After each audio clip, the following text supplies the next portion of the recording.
I don't have to prove something to anyone. I think, yeah, I'm from ends, and I don't have to act like someone else for them to think I'm posh or think I'm something else.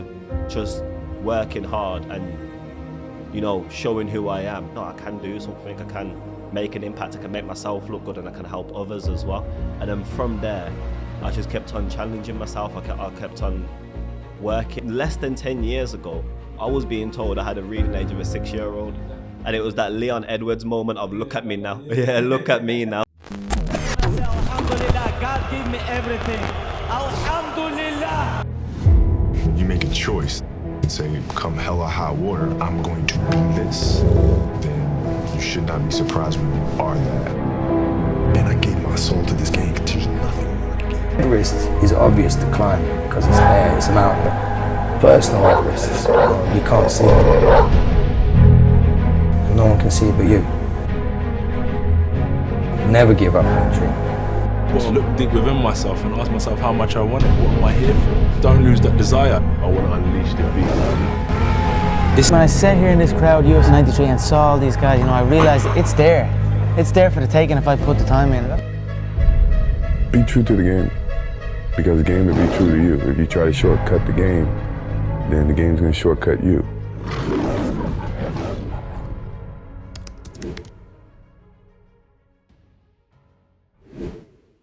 Welcome to the game. Today I got Callam Dunne, Youth Operations Manager for Sport Birmingham. Yes, thanks for having me. Yeah.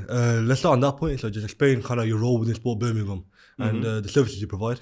All right, okay. So my role at Sport Birmingham is Youth Operations Manager, like you said. It's a new role to me.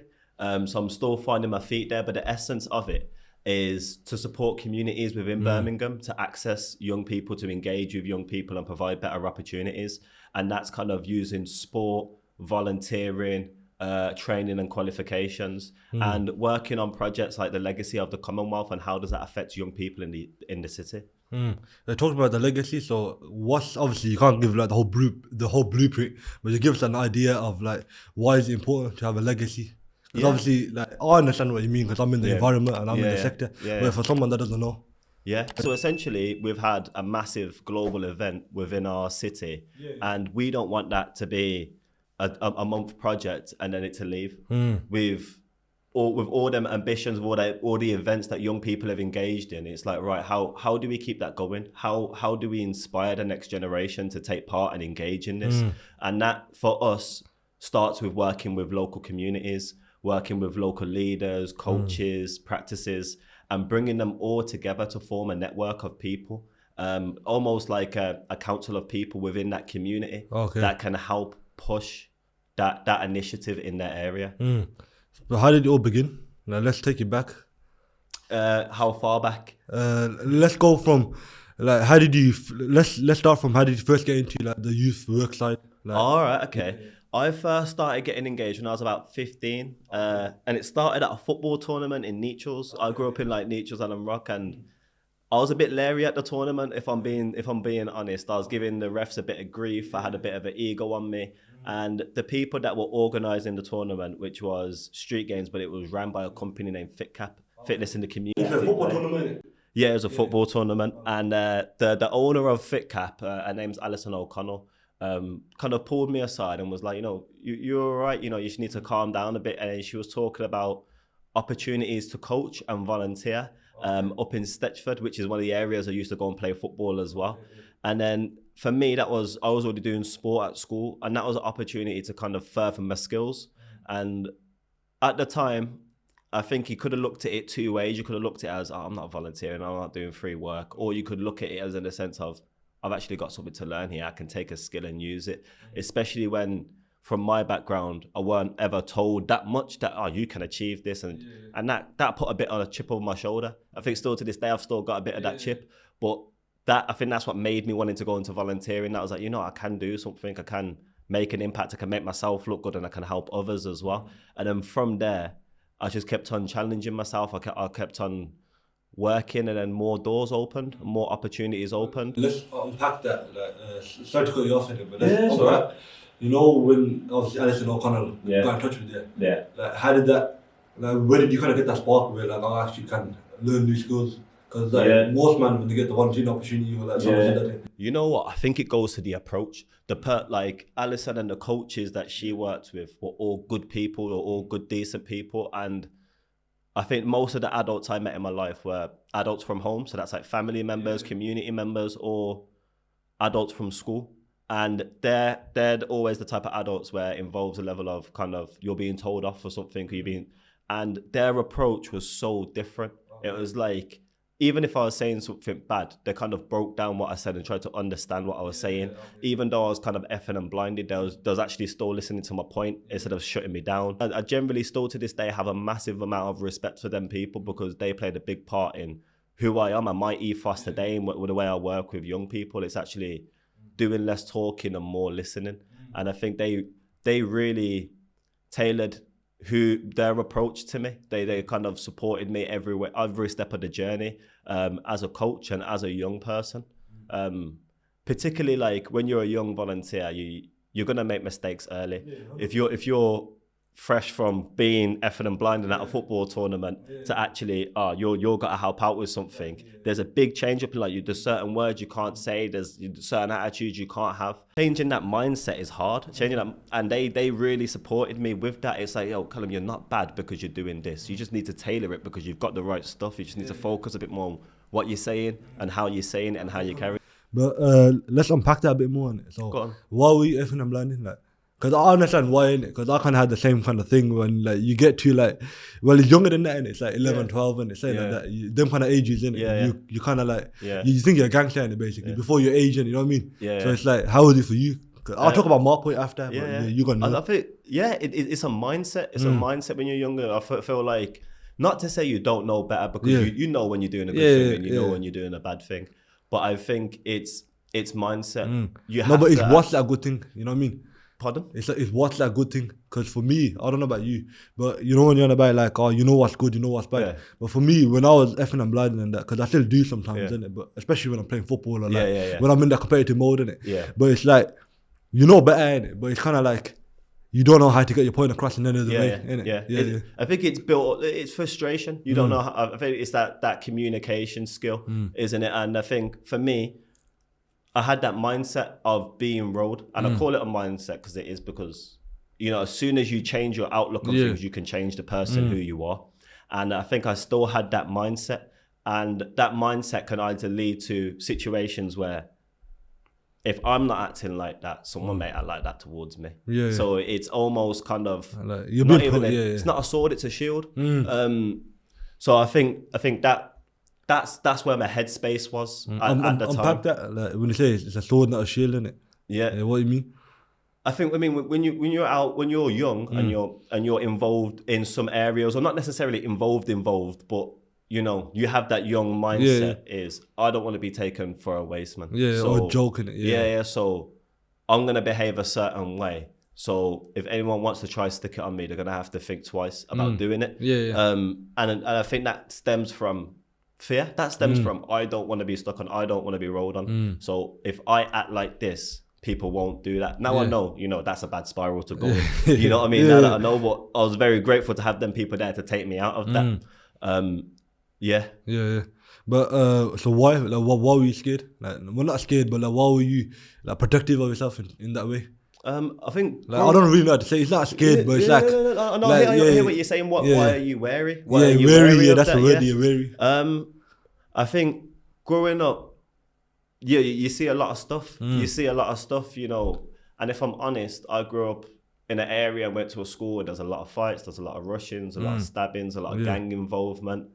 And I find myself either amongst them people or knowing them people. And when you see someone get violated, get stuck on you, I think you start to think to yourself, right, okay, how do I not become that target? How do I stay safe? So I think that's where that come from. I think seeing a lot of stuff early and starting to realize that, you know, you don't want to be a victim, and I didn't want to be a victim. But like, so, you know, obviously you don't want to be a victim, innit? But then there's two ways you go about it. Either you become fully involved and you become part of the statistic, innit? In terms of like kids from whatever environment do this, innit? So then why not fall into that? Like, why not go into that? and I become think- that statistic yeah. and do what you're doing today? Like, what the difference? I think it's a crazy one because when I was younger, we all had role models. I think my role model was like 50 Cent. I used to have 50 Cent on my wall. You know what I mean? But when we talk about community role models, I didn't really have any. But I think I knew what I wanted out of life, not to say career or jobs, because I didn't really want to be a football coach. It's something I kind of fell into, like being a mentor over time.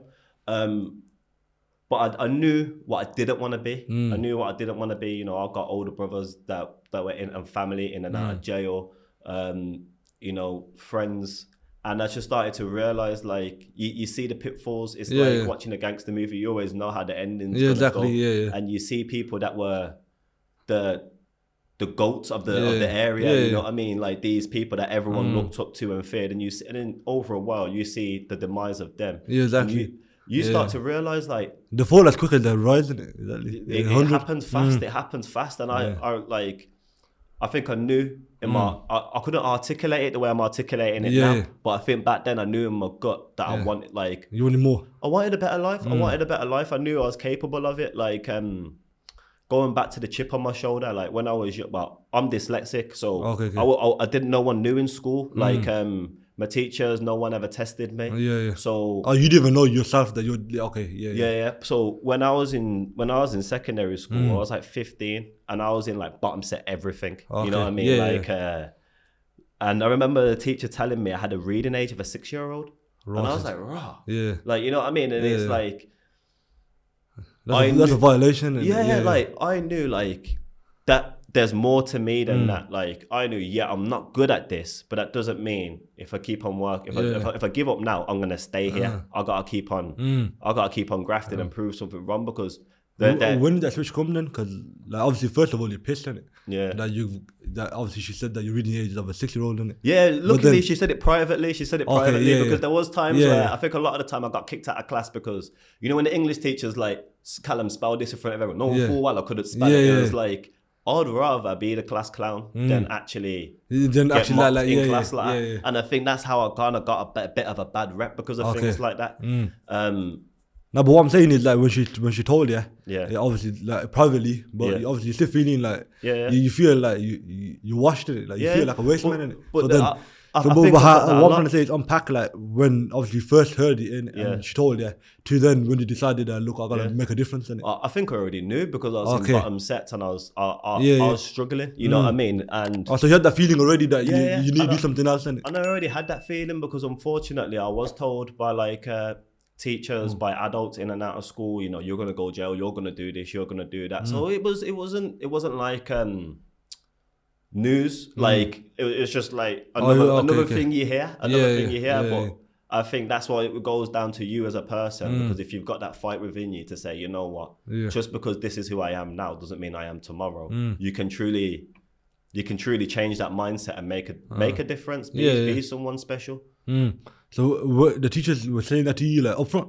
Yeah. Okay. I don't necessarily blame them because I was a fast kid. Like I was, you know, them kids in class that were just talking too much, playing too much, thinking everything's funny. And now that I'm an adult, you said class clown and that, like, I'd say a bit of a class clown. Winding other people up to do exactly, them. And I think that's like, I don't blame the teachers for flipping out because now I'm an adult. I see it for how it is. And like obviously they're getting pissed off because they're trying to teach a lesson and all that. They're trying to teach me a lesson, but then I think because of what I've done, frustrated them so much, it's gone actually not even a lesson, it's just home truths at this point. You know what I mean? One of them ones, isn't it? So, but then, like, tell me about that switch, because that switch never come overnight. No, obviously, it's a gradual process. It didn't. I think in my heart and in my gut, wanting to be good at something was always there. Wanting to be good at, like, whether it's sport, in class, just to have someone recognize you for what you're capable of. So that was always there. But I think when I started volunteering at FitCap, that positive reinforcement always came about. Like people starting to recognize you and go, when you hear like the adults talking to other adults going, there's this volunteer Callam that does this, he does that, he does that. And then like it gasses you up a bit, it makes you feel good, and that it reasserts your mind that you are capable of stuff. And I think that's what really pushed me during that age to kind of start taking it serious and start working harder.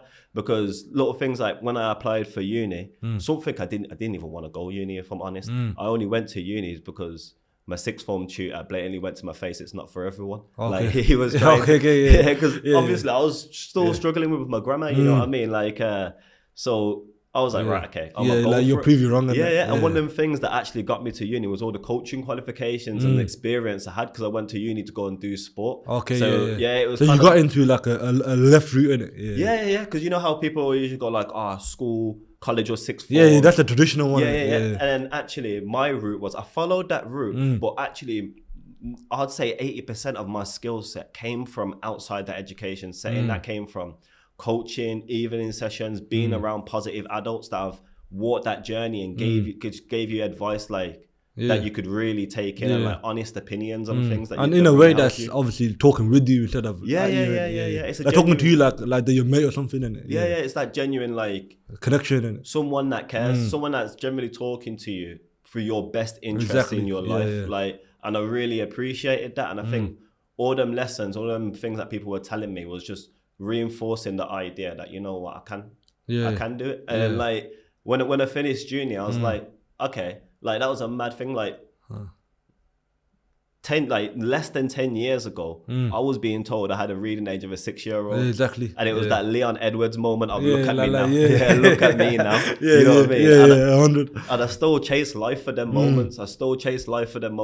Like, if No, but that's what life's about, doing. Yeah. Like, if you like, in terms of like same thing with myself, innit? Like, it's whatever little achievements you get or whatever, you need that recognition, innit? Yeah. Like, look, like against all the odds that are done here, innit? Yeah.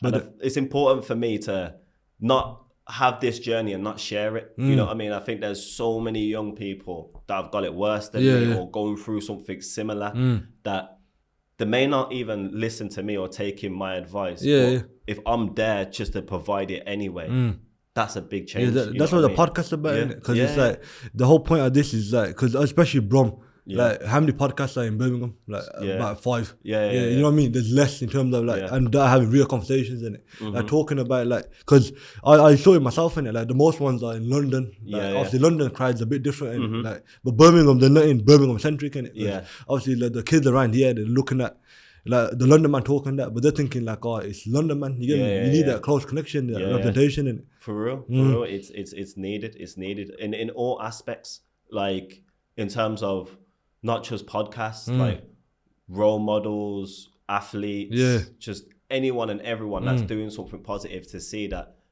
that person came from my ends. Yeah, exactly. Like, you know what's crazy? Like, this is really important because I remember when I was young, I used to live in Neutrals for a moment, and I was walking to school and I seen Casey Bailey. Okay. And this is obviously before he was famous, before he was a poet and he was doing raps and that. And he stopped and he spoke to me, you know what I mean? I'm like, wow. Yeah, like, I was telling everyone at big school, Casey Bailey talk, chatting to man. big Casey, I was chatting to Casey today, kind of thing. And then it's like now, like he's opened up for the Commonwealth Games. He does the advert to like Peaky Blinders. Yeah.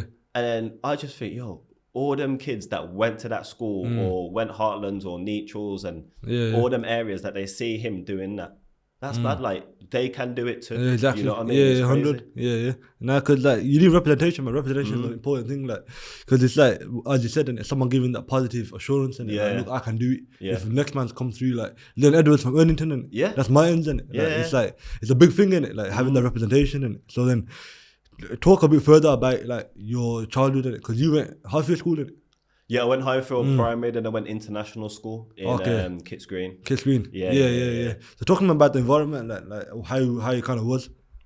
The environment was calm. Like Alum Rock's like I grew up with. I've got 5 siblings.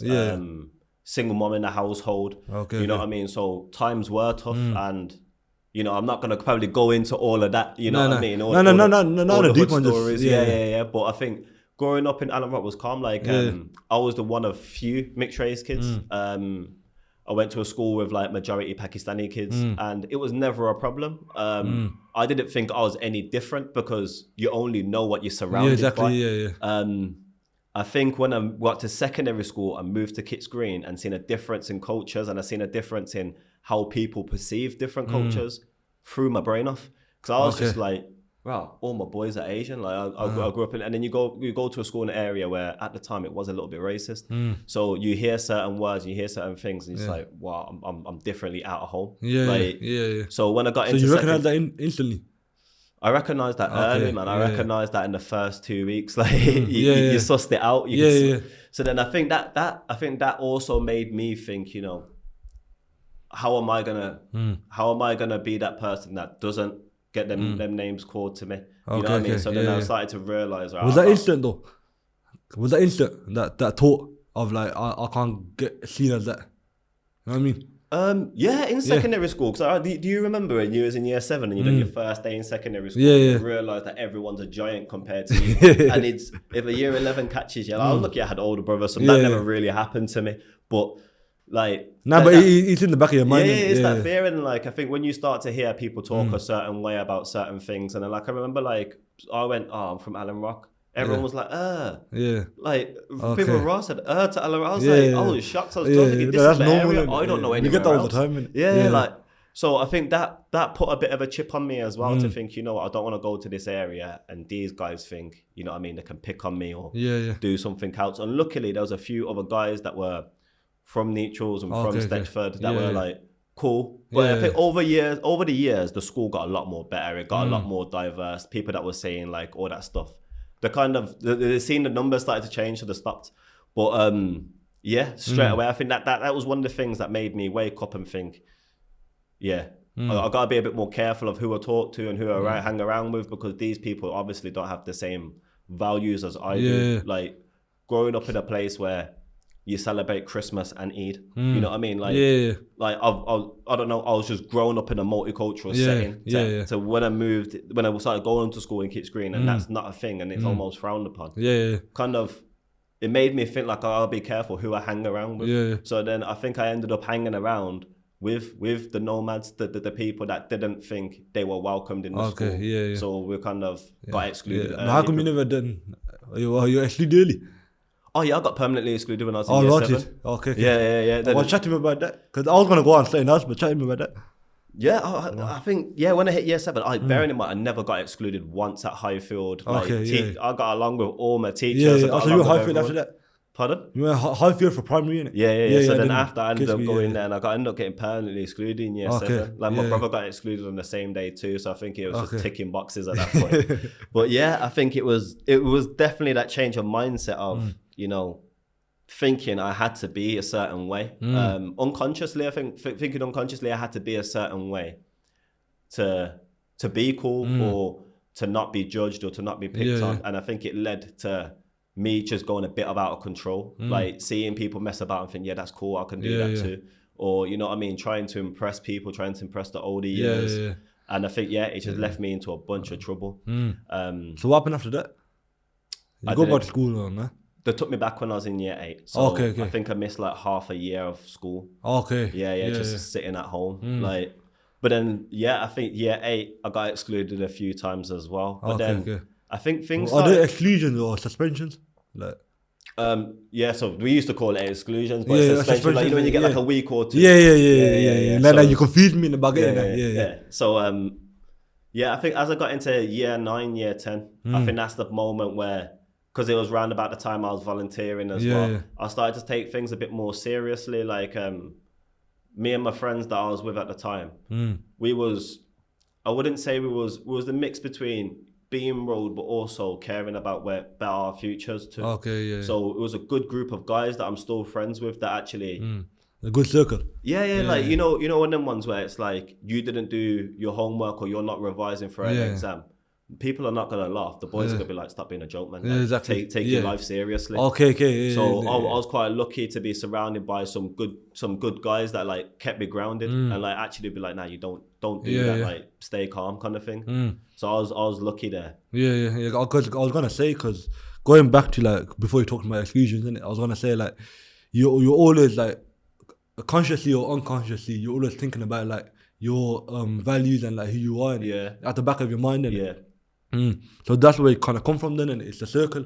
Yeah. You had people right now that kept it grinded and kept Yeah. it within it, and because it's easy, and when especially when you get suspended, excluded, whatever, to kind of like start smoking bud, doing this, all that, and you're going on a wrong track. And so I'm gonna ask you, like, talk to me about, like, because obviously, especially when you're from certain areas as well, and the temptation's there. Like, it's easy, like, because I went to grammar school, and and it's even easier there, because obviously everyone's thinking like, oh, we're already smart, this, that, you get me, everyone has this like chip on the shoulder, whatever, and they're thinking like, oh, it's easy, like, I'm just gonna like do the exam and I'll pass it, or we can just F about, do whatever, but then when you look at it now, innit, especially like now, this is the first year after uni, innit, and everyone's kind of like, you look around and most people are dropped off. Like, you know, the ones that are smoking bud and all that, like, you thought they'd be calm and because they're naturally smart, this, that, but it comes to a point where it's not good enough. You need more in it. You need to do other stuff in it. Well, I think that goes down to work rate and who you are. I think one thing I love about being where I'm from is you've got to respect the struggle, because I think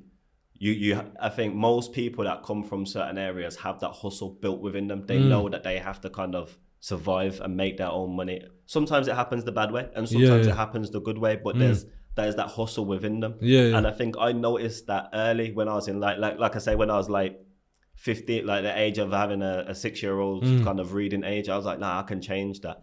And looking back on it now, there's people that I went uni with that have got firsts. There's people that I went to school with that have got A's. And then when I chat to them now, if I see them, they're probably not doing much. So it's nothing to really do about succeeding in life about how smart you are. It's actually how hard you're willing to work to get to that spot. Exactly. No, but it's the struggle that makes you, innit? Because obviously you got like struggle in terms of like what you see on the streets and like other people's stuff and that. But then you got the struggle where, like, let's say like if you ain't got that in it, you know, because for me it was kind of like a balance in it. Like when I was younger and that, I was really watch deep in it. So I was like 11, 10, like that was kind of ages in it. So you see stuff in it, like little things and that, but you don't really deep it too much in it. But then when I went, because then I moved, I think in year 7 to Erdington, and then Erdington it's on a road where like it's nice, so that was kind of change for me, because obviously I was raised like luckily, and my dad was doing well and stuff, so I was raised at a time where he was kind of growing, so for me it was easier to see both sides.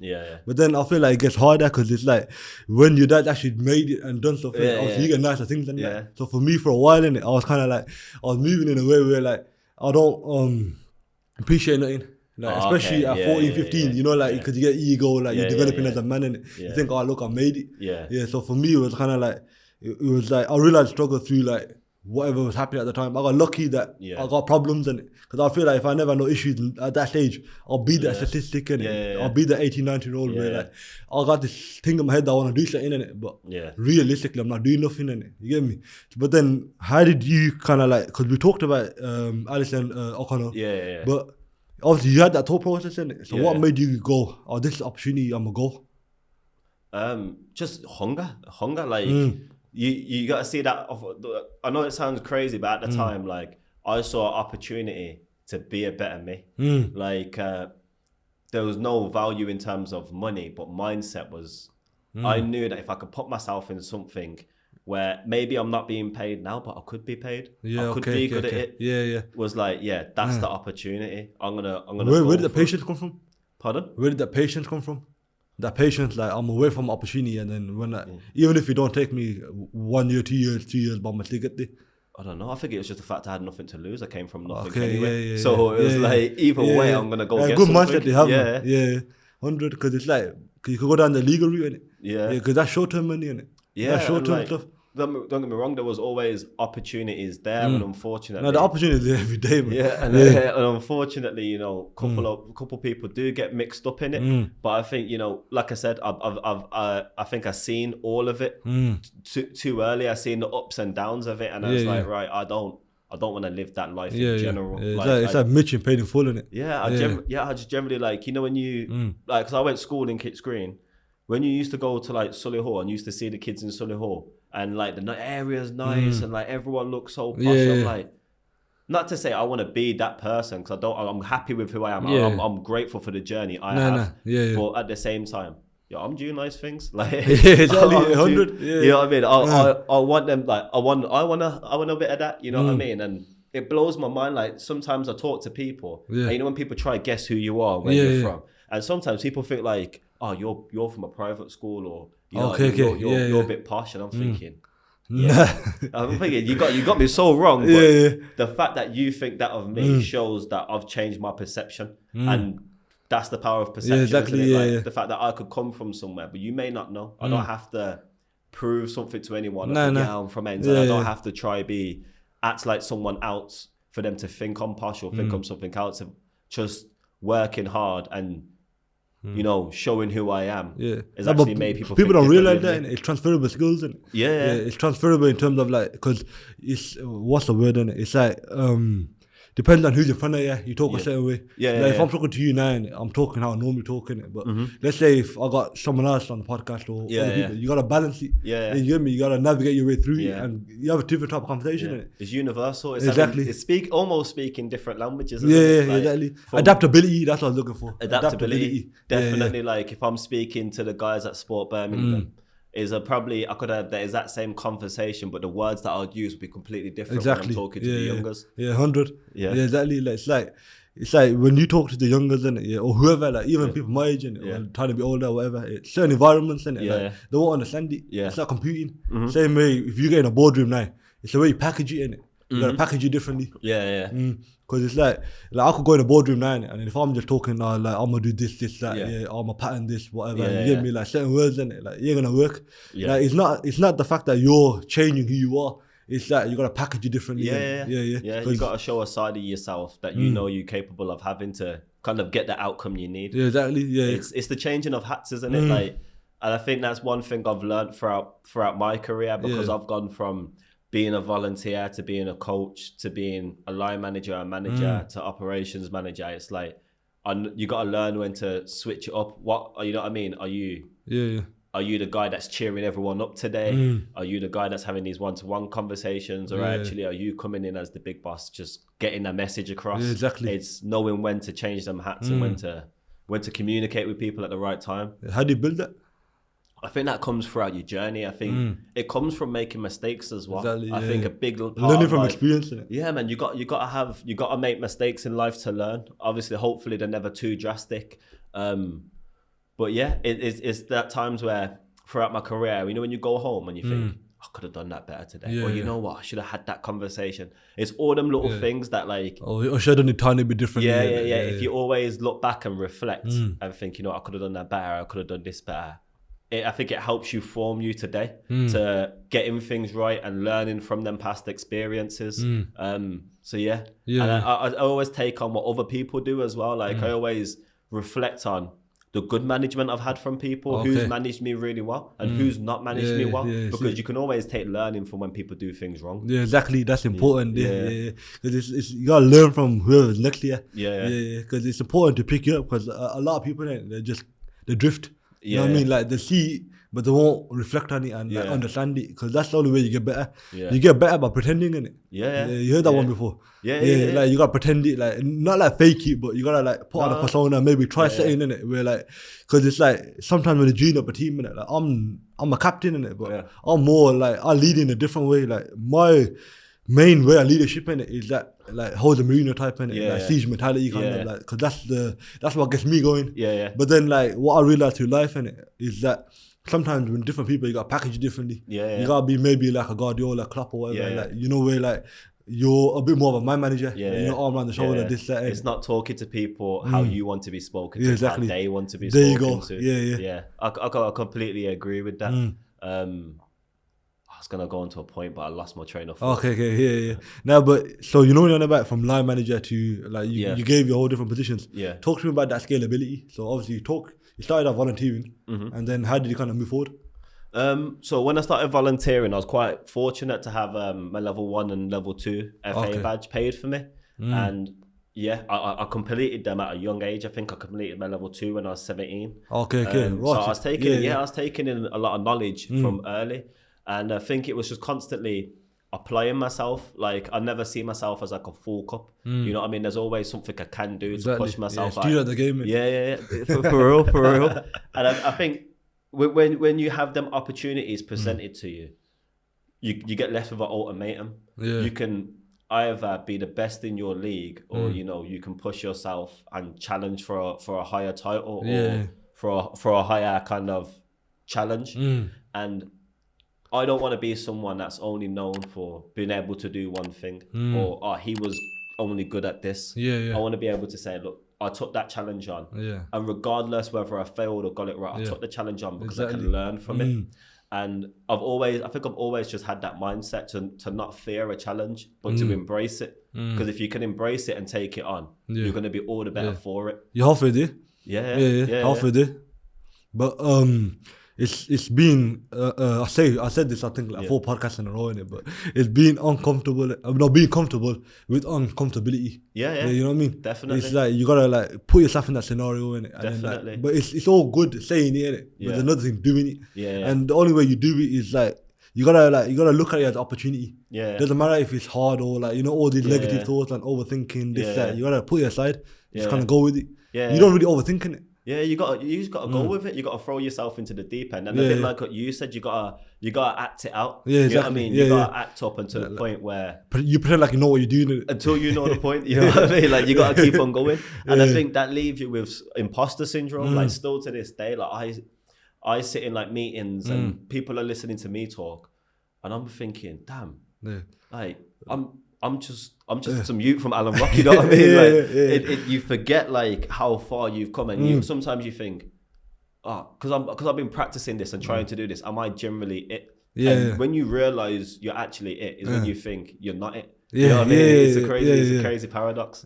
But that's gonna keep going, you know. Because I had that thing since I was like, because for me, like I told you before, like it's a balance in it. Because my voice is a geezer from Wash Relief. That's never gonna change. Doesn't matter how many boardrooms I'm going to, how many words I know, how many books I've read. That's always gonna be my voice. It's like that's never gonna change. It's kind of like you gotta accept it. Because for a while, I was like, because I was managing a pizza shop for a bit at 18, 19, similar to you when you got your FA badge early. That was kind of like, that was my training, early training. And for me, like, at the start, I was trying to like blend it a bit, like change my voice and like, try to speak people professionally on the phone, this, that. We were working out, like, you could tell, you could see through it, innit? So then I realized, like, I gotta own it. I gotta own whatever like disadvantages or whatever like I got. I gotta own them, and then I gotta make them as good as I can. Like excel them in whatever capacity they can be. Then I realized that's when I kind of switched it, because people respect you. Doesn't matter of your voice or like the way you come across, but it's the meaning behind the words and the way you package it. And the genuineness of it, isn't it? Like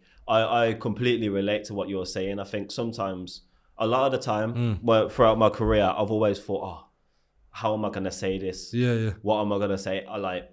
Is there certain words I can't use? You know what I mean? But then when you realize, you know what, I am who I am, and it's important for people to know that I came through this journey and I came through this path, because ultimately this path has created the words you're listening coming out of my mouth. And that's made me who I am. And I think you have to embrace it. You have to embrace it, because not even for yourself, for the people you don't know that are watching you, for the people that might think, you know what, here's the guy I'm looking up to him. Like, you can't lose that part of yourself. If you lose that part of yourself, you may lose the representation. The representation, and the people that are looking up to you, or people are kind of taking interest in what you're doing. You don't want to lose them behind. Exactly. Like if you're talking about that, what was his name again? Bailey, the one that you met in Nichols. You do Casey Bailey. Casey Bailey. Yeah. Like if he's talking to you now and he's chatting to you, but he's chatting to you in a way that you don't really get or feel in it, then you're gonna like lose interest in him. And you're gonna be. It's like becoming a coconut, really, you know what I mean? In terms of like, you change away from like what, you kind of close the door on the rest of them trying to come through. But if you're speaking of what your actual way is and don't change, but you package it differently, it's packaging, and that's the kind of aim. It's like 50 Cent, innit? Like 50 Cent, he's packaging it differently, but he's still the same geezer from what was it, Harlem, New York, innit? He wrote a book, didn't he? And there's something in there about the power of perception and how you perceive the 50th law, innit? 50th law. Like it's crazy how he even says like when I rap and when I'm performing, I gotta come out as 50 Cent. But when I'm in the boardroom, I'm Curtis Jackson. Exactly. I'm suited and booted. It's two different people, but it's the same person. Because I looked at 50 as well. Like, because in terms of like, because he got shot 9 times, and then obviously everyone knows this in it. But you know when he got he got a bullet cap in his tongue in it, that changed his voice in it. And obviously that's what made him. Like that's when he started getting a bit deeper, and then like, because that's when Get Rich or Die Trying come out. Yeah. Before that, it was the Ghetto Quran. You know that song. Before that, it was kind of like his voice was a bit quieter. Like he weren't really getting the reception in it. The moment that happened, he kind of owned it. He's owning it in it. Because you could have easily been like, oh, started like my voice changed. I can't speak the same. I got a bit of a slur. This that. Let go of it. I think that's a massive story of life, and like. No matter how rich you are or where you've grown up, I know we've spoke about growing up in certain areas, but there's probably people listening to this that are from a really nice area. They've probably got both parents. Everyone in life is gonna have a challenge they're gonna face. They're gonna have a struggle, and if you don't fight it and you don't become the person you're meant to be, you end up staying in a circle. You're going through that circle. You're going through that loop, and everyone's got a challenge to face. That's when they start becoming pissed off with the world and like they start hating the next man that's doing something or whatever. You get me? Like bitter. It's becoming bitter, innit? Yeah. And that stems from not giving yourself everything. And I think for me, like excuses as well.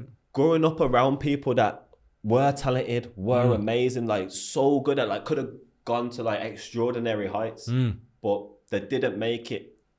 Because of many reasons, but then it's like, because of this, because of that. And the truth is, deep down, I think in their heart, excuses. Yeah, they knew they could have done more, but they didn't. And I think that's my. They don't wanna. That's my worst nightmare to look at something that I truly want, but didn't go for it because I talked myself out of it, and I let my own brain become my own villain. You know what I mean? And like that's the worst feeling ever, because like I went through that kind of like where it was kind of like, because I've had bare moments in my life in it where like it's sink or swim. Like I kind of put that pressure on myself. It might not be like next man might look at it and just look like, oh, it's all right. Let go of it. That. But for me, it's kind of like it's ego a bit in terms of like I gotta be above and beyond what next man doing. The moment I realized that for myself, I can't go below it now. You get me? Like it's always that pressure.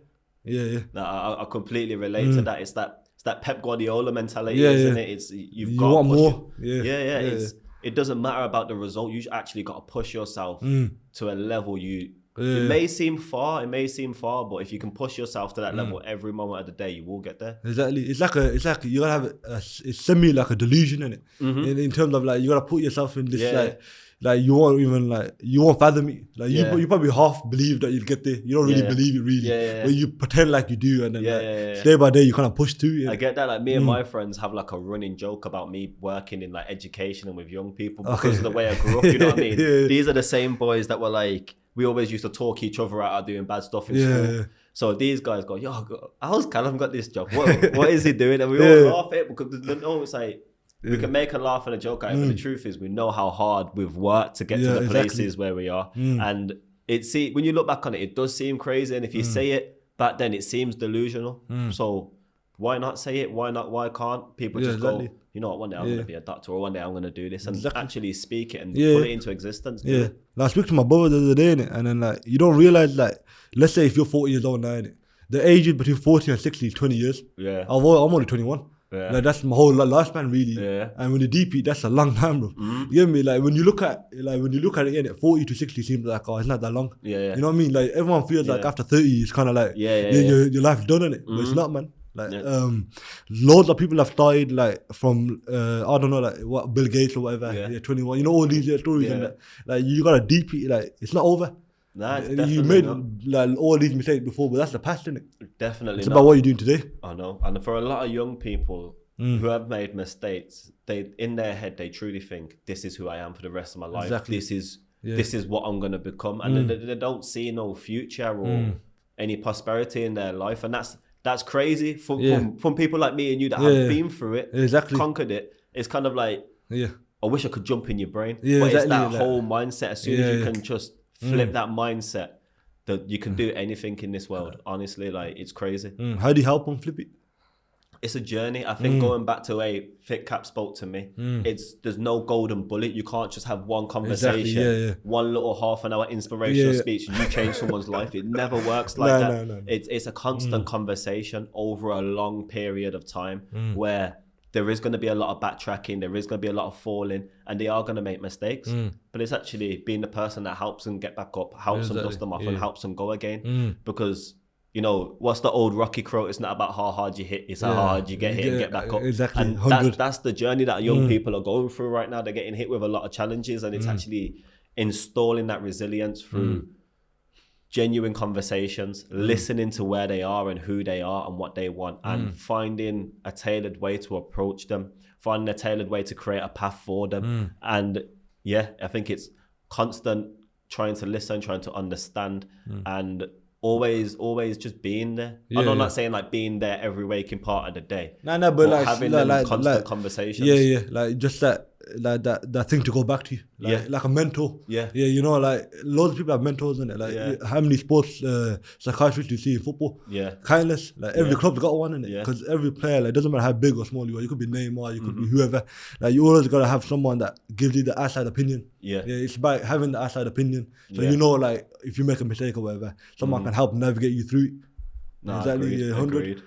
But then, so talk to me about.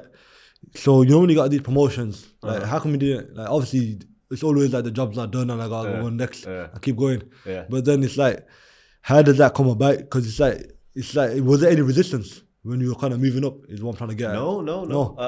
So like what I mean is like you thought you'd get somewhere and then you never actually, and then like was there any Nah. Like, the thing is with me, like I'm quite fortunate to have got a promotion because I've never really chased a promotion. Like for me, it's I've got to be skilled at the job. Okay. I don't want to go from a mentor or coach to a manager if I feel like you're I've underqualified, not hit a certain standard. Okay, you know what I mean? Like, yeah. because I don't want to fake it till I make it. I actually want to be genuinely quality at what I do. Like you don't want to be underqualified in whatever position in it. Yeah. So for me, it's actually it was doing little jobs and little things that were actually learning me to get to that point. Okay. You know what I mean? Yeah. So like when I first started Sport Birmingham and Mad, it was 2019, and I was just basically I was a mentor, so a youth a youth mentor within youth engagement person within the team, and then from there it was kind of like, right, if there's a job that needs doing or the manager needs support with something, it's like, right, I can step on that. Let me have a look at that.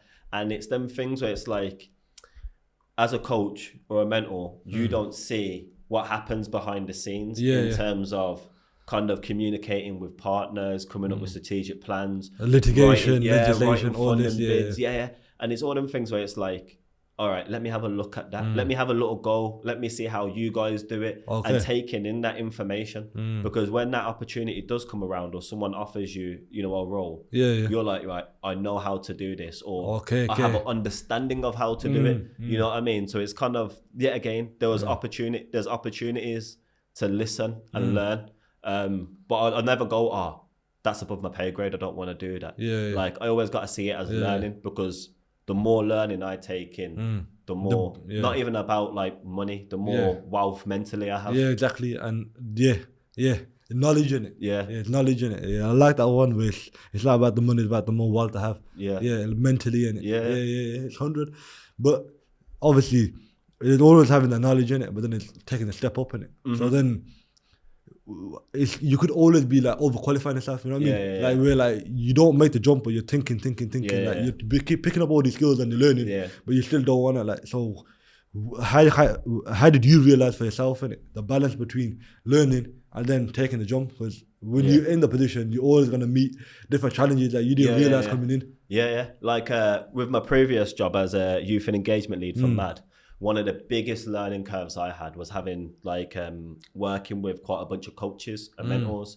And for me, I was always someone that I never really managed people, so I was always managing myself, or like if I was running in a camp, I'd have a few staff here and there, and I'm kind of like the site lead.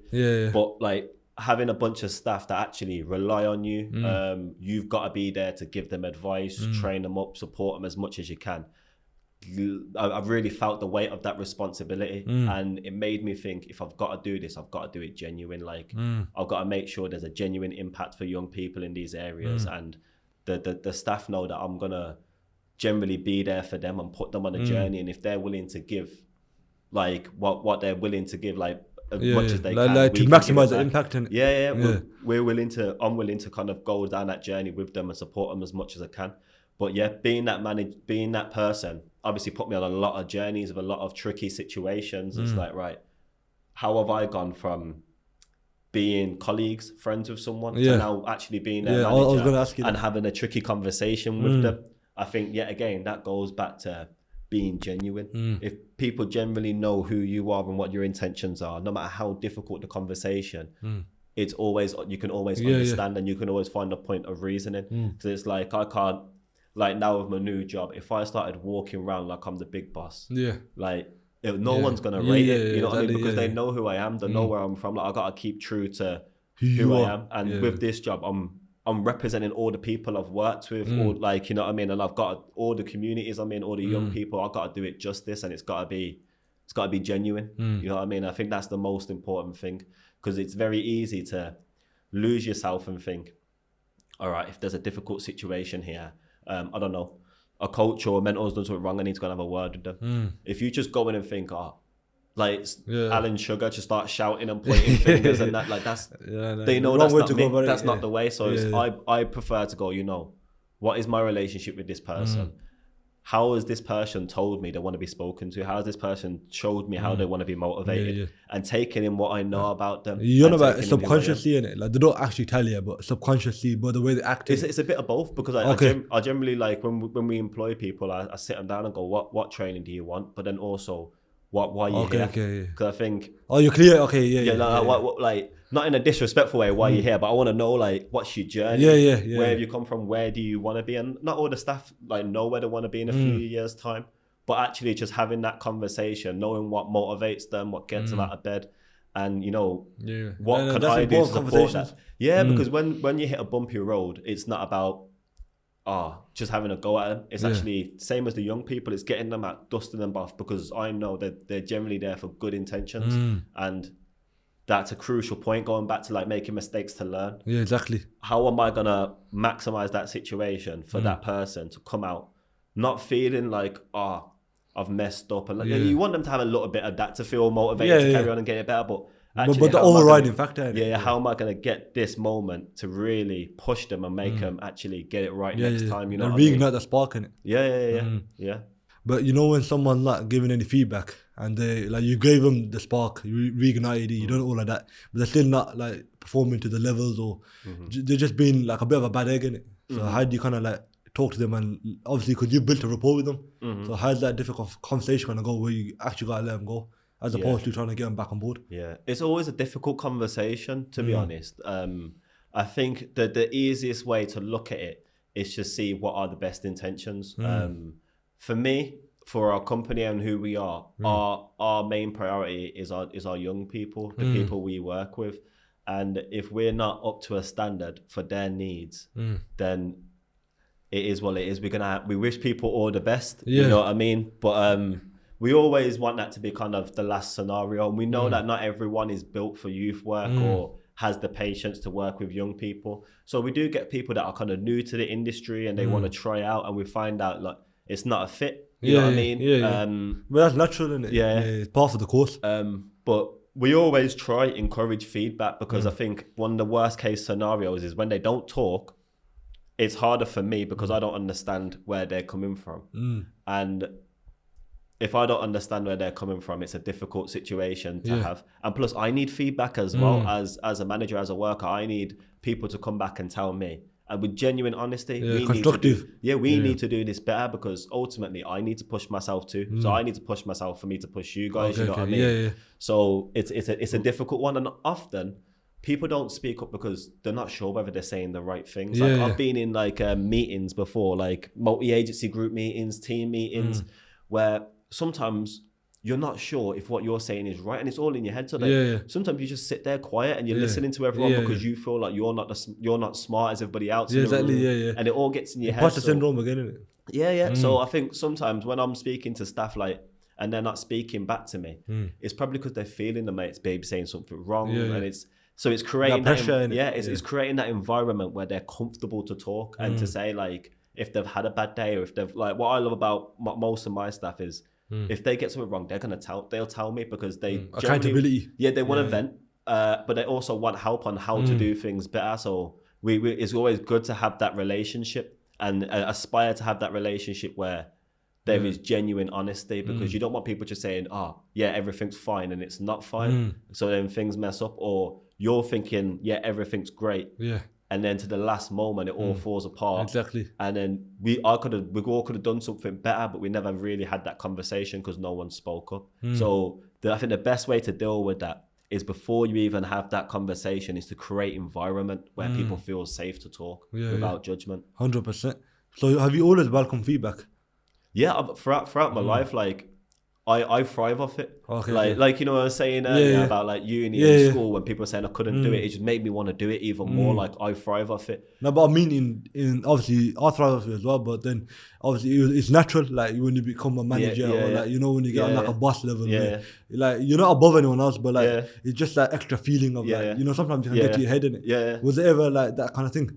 No. I think I've always stay grounded. Yeah, man. Like I'm always gonna stay true to who I am and what made me me. Your principles, and that's grassroots sport. That's mentoring and coaching. That's made me who I am. And I think when I sit in meetings now where it's not involving coaches and mentors and it's following kind of businesses and leaders of the community, I've always got to talk from that point of view.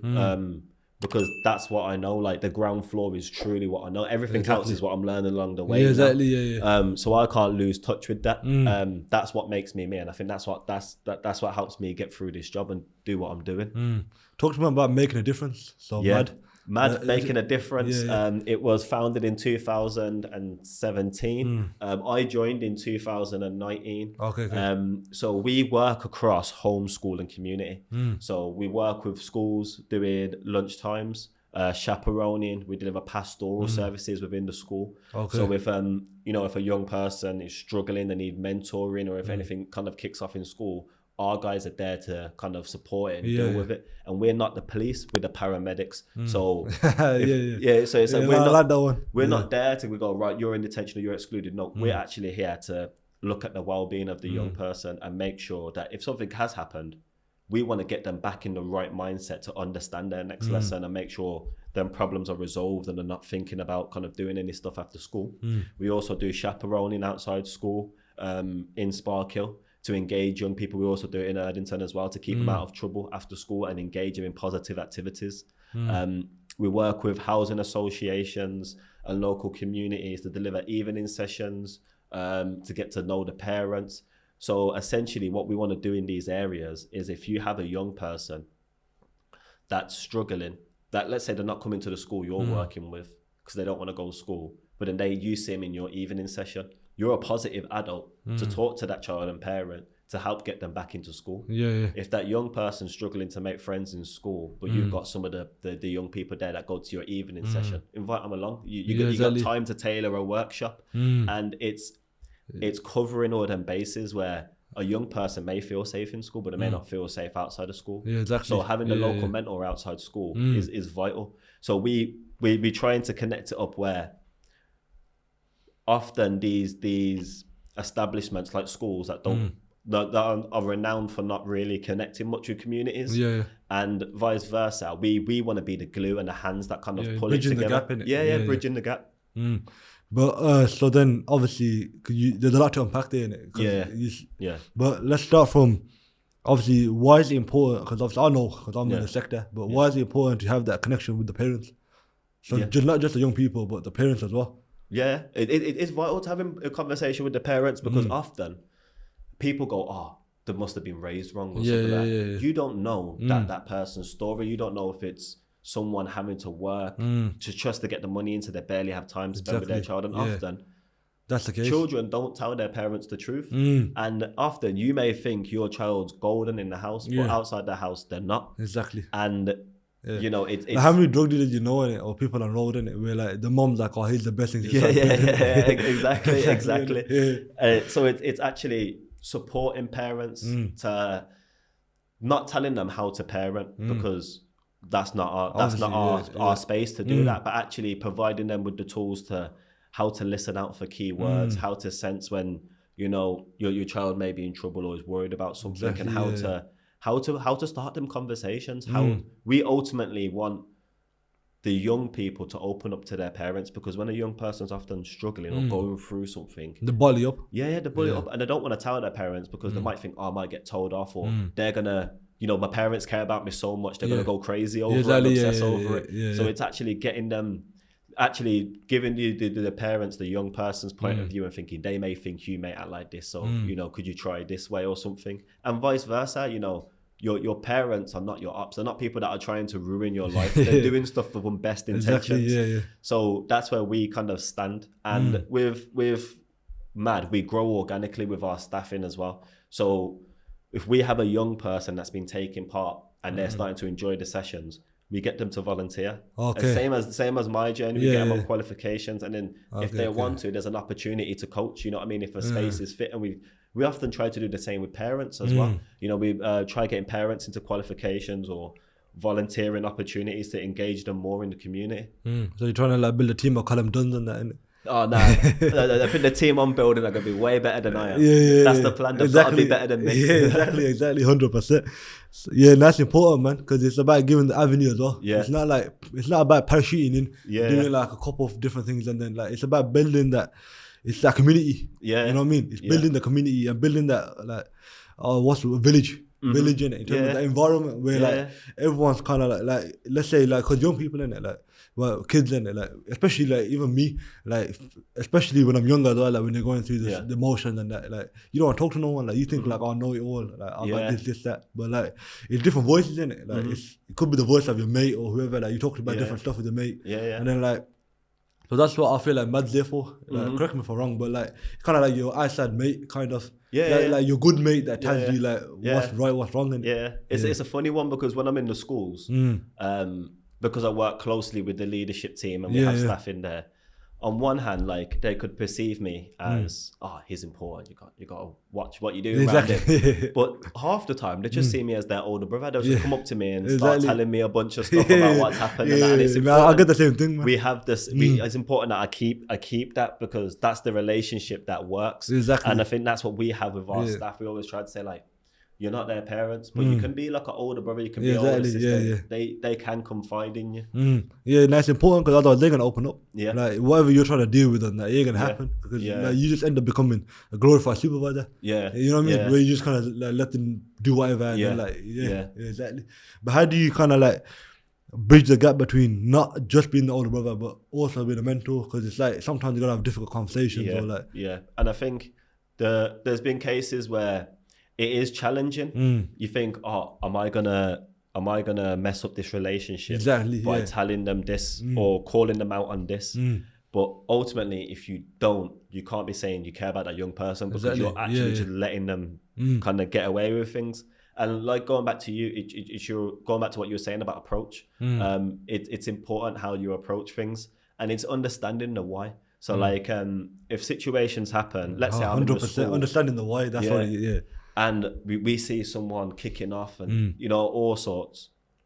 It's like, you can't be doing this, you can't be doing that, because they've already lost, they're already screaming and shouting is not going to affect anything. So we just be like, right, okay, are you okay? Do you need some water? Do you need to calm down? And then just let them talk. You know, it could be a full 10-minute rant, but as long as they get it out and we can get some indication as to what's going on, you have more understanding to resolve it. And you know, it's actually having that conversation of active listening and then thinking, right, what can I do to support this?